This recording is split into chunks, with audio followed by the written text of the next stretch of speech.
Hello, for today's video tayo magluluto ng omelet dahil hindi pa usang inyong kudapya. Mag-voice record tayo. I-ready na natin ang ating paminta, asin, mantika, bawang, sibuyas, kamatis, dahon ng sibuyas. Igisa na natin ang ating sibuyas, bawang.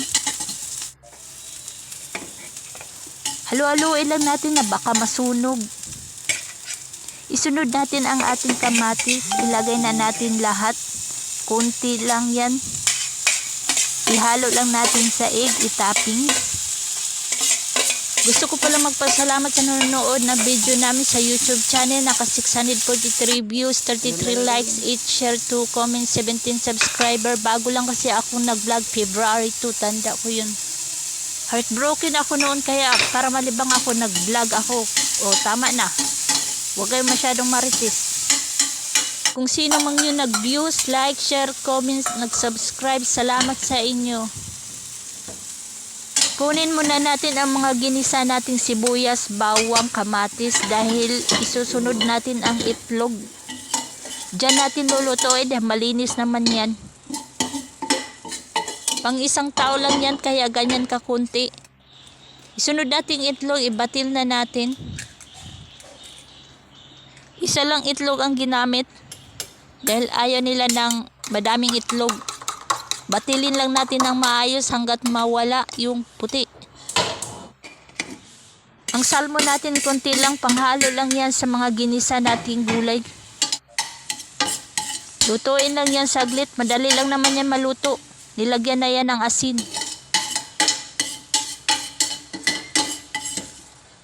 Noong nag-umpisa akong mag-vlog, hirap akong mag-edit pero ngayon unti-unti ko nang natutunan ko paano mag-edit ng video.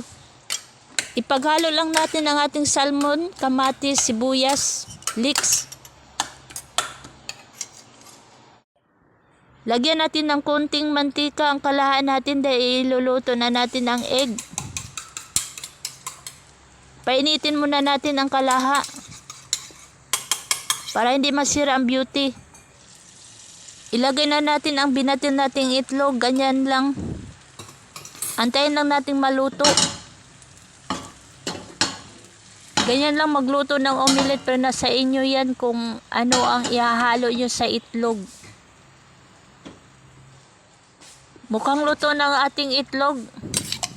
Ilagay na natin ang mga toppings sa gitna. Sa dami bang niluto dito, marami kang mai-content sa vlog. Ayusin lang natin ang pagkalagay para kasya sa itlog dahil kukubiran natin yan.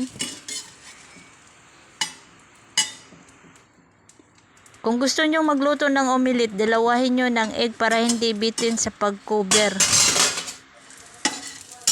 Isa lang kasi ang ginamit naming itlog kaya hindi masyadong nakukuberan. Ayaw nila ng madaming egg. Luto na ang ating omelet. Masarap yan. Huwag niyong kalimutan i-subscribe ang YouTube channel namin. Ang profile nasa huli.